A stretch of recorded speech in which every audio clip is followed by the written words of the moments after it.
अस्सलामु अलैकुम वरहमतुल्लाहि वबरकातुहू। मैं हूं आपका मेज़बान अताउर रहमान अकमल। गुज़श्ता वीडियो में हम खुराक के अज्जा के हवाले से बात कर रहे थे।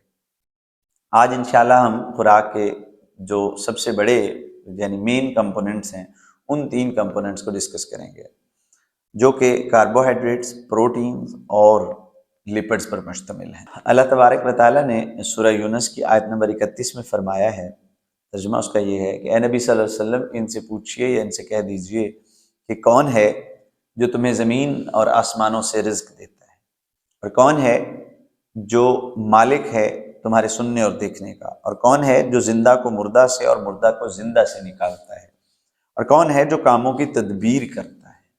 तो ये कहेंगे कि बेशक अल्लाह करता है।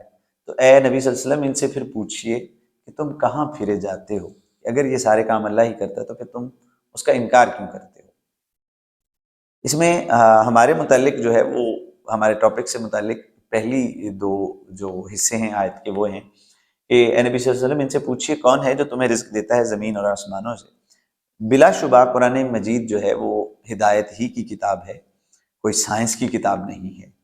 मगर उससे अगर साइंसी उसूलों का या साइंसी इस्तेहकाक का कोई पहलू निकलता भी है, तहकीक का कोई पहलू निकलता भी है, तो उसमें कोई मज़ायका भी नहीं है। इस आयत के शुरू में जो बात की गई है कि नबी सल्लल्लाहु अलैहि वसल्लम, इनसे पूछिए कि कौन है जो तुम्हें रिज़्क देता है ज़मीन और आसमान से।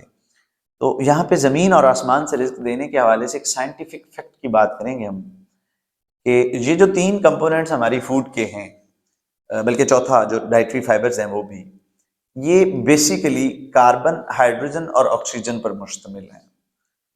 तो अगर देखा जाए तो साइंस की रूह से जो पौधे फोटोसिंथेसिस कर रहे होते हैं, उसके नतीजे में कार्बोहाइड्रेट्स, लिपिड्स और प्रोटीन्स बना रहे होते हैं, वो पौधे कार्बन डाइऑक्साइड तो एनवायरनमेंट से लेते हैं, मीन्स आसमान से लेते हैं, जबकि उसके लिए दूसरा जो रॉ मटेरियल है पानी, वो ज़मीन से आता है।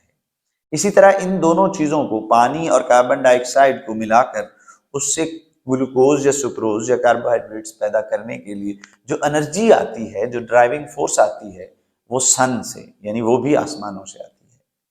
तो ये सारे इंतजामात, इन कामों की जो तदबीर की है वो अल्लाह ताला ने की है, और ये सब कुछ बिलाशुबा हमारे ही लिए है। जैसा कि मैंने पहली वीडियो में अर्ज़ किया था और कुरान की आयत से भी रिलेट किया था कि ये जो तमाम नेमतें दी गई हैं, ये अल्लाह ही की तरफ से दी गई हैं, मगर इनको खाने पीने के हवाले से अल्लाह ताला ने एक रोक टोक लगा दी कि इसमें तजावुज़ नहीं करना है।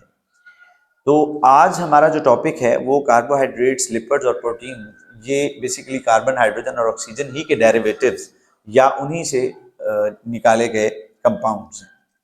इनमें अगर एडिशन कर लिया जाए तो प्रोटीन्स में जो एडिशनल चीज़ आती है वो नाइट्रोजन आ जाती है कार्बन, हाइड्रोजन और ऑक्सीजन के साथ, जबकि लिपिड्स में कार्बन, हाइड्रोजन और ऑक्सीजन के साथ जो चीज़ें इजाफी आती हैं उसमें फास्फोरस और सल्फर शामिल हैं। इन 6 अज्जा पर, इन 6 अज्जा को हमारी खुराक का या हमारे जिस्म का भी मेजर बायो एलिमेंट्स कहा जाता है। हमारे जिस्म का मैक्सिमम या ज़्यादा से ज़्यादा हिस्सा इन्हीं एलिमेंट्स पर मुश्तमिल है। तो कार्बोहाइड्रेट्स बुनियादी तौर पर हमारे लिए एनर्जी का ज़रिया है।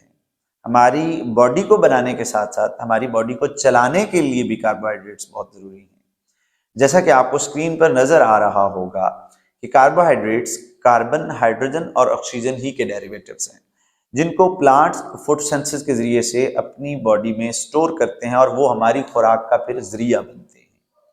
कार्बोहाइड्रेट्स हमारे लिए हेल्दी भी हो सकते हैं और अनहेल्दी भी हो सकते हैं। ये डिपेंड करता है कि आप कार्बोहाइड्रेट्स को कितनी अमाउंट में ले रहे हैं और किस किस्म के कार्बोहाइड्रेट्स ले रहे हैं।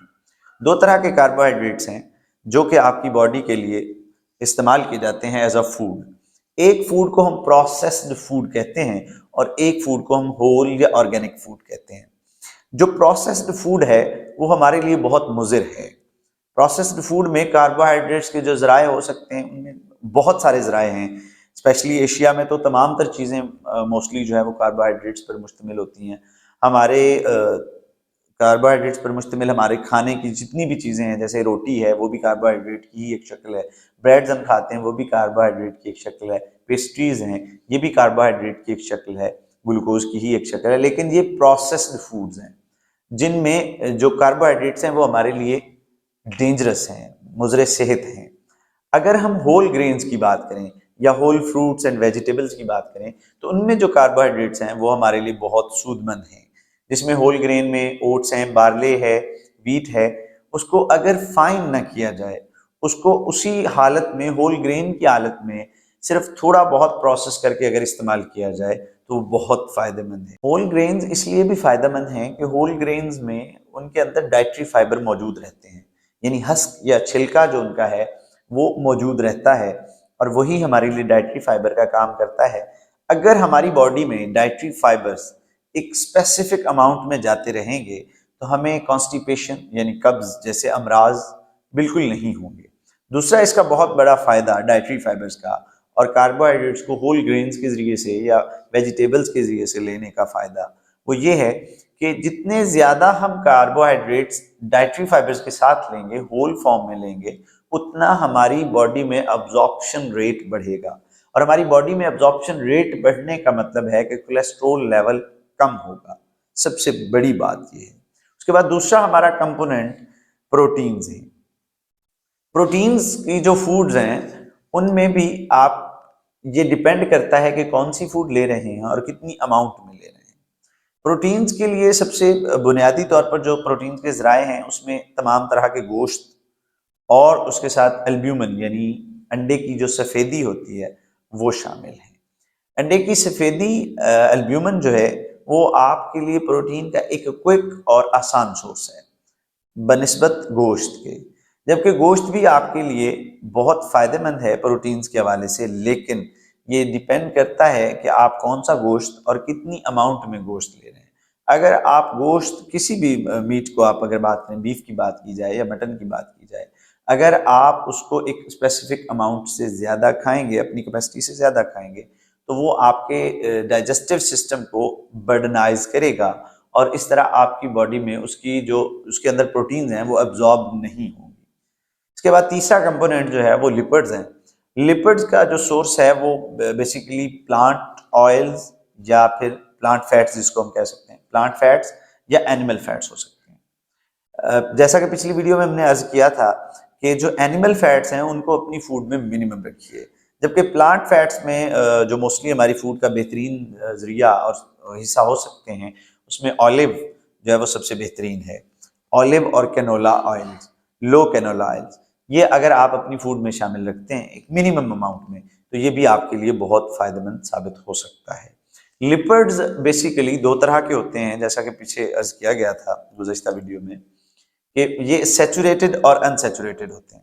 سیچوریٹڈ سے مراد یہ ہوتا ہے کہ کاربن کی تمام جو ایٹمز ہیں وہ فلڈ ہیں، مطلب اس کے تمام بانڈز جو ہیں وہ فلڈ ہیں، اس میں مزید کوئی ٹوٹنے کی کیپیسٹی نہیں ہے۔ تو ان کی جو کیپیسٹی نہ ٹوٹنے کی ہے وہ آپ کے اندر ایڈیپوز ٹیشوز کی پروڈکشن یعنی آپ کے اندر اوبیسٹی کو جنم دیتی ہے، یعنی آپ موٹاپے کا شکار ہونے لگتے ہیں اگر آپ سیچوریٹڈ فیٹس یعنی اینیمل فیٹ جیسے کہ گھی یا مکھن کا زیادہ استعمال کرتے ہیں۔ جبکہ جو لو فیٹس آئل ہیں وہ آپ کے لیے فائدہ مند ہیں۔ لو فیٹس آئلز مینز جو پلانٹ آئلز ہیں وہ آپ کے لیے بہت فائدہ مند ہیں۔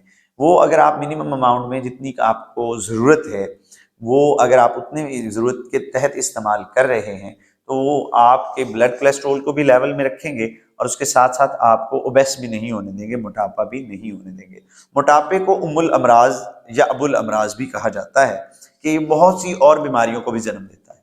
جب آپ موٹاپے کا شکار ہوتے ہیں تو اس کے ساتھ ساتھ ہائپر ٹینشن اور کولیسٹرول جیسے امراض بھی آپ کو ساتھ لگنے لگتے ہیں۔ تو اس لیے اگر آپ اپنی خوراک میں ڈائٹری فائبرز اور لپڈز اور کاربوہائیڈریٹس ان تین چیزوں کی مقدار کو مناسب رکھیں گے تو انشاءاللہ آپ موٹاپے کا شکار نہیں ہوں گے۔ اس کے لیے چارٹ آپ کی اسکرین پر نظر آ رہا ہوگا کہ آپ کی خوراک میں کتنے لپڈز ہونے چاہیے اور کتنے کاربوہائیڈریٹس ہونے چاہیے اور کون کون سے ہونے چاہیے اور کتنے ڈائٹری فائبرز ہونے چاہیے، تو آپ کی ایک پرفیکٹ ڈائٹ ہوگی یا بیلنس ڈائٹ ہوگی according to avoid the obesity. اس کے ساتھ ہی مجھے دیجیے اجازت۔ السلام علیکم ورحمۃ اللہ وبرکاتہ۔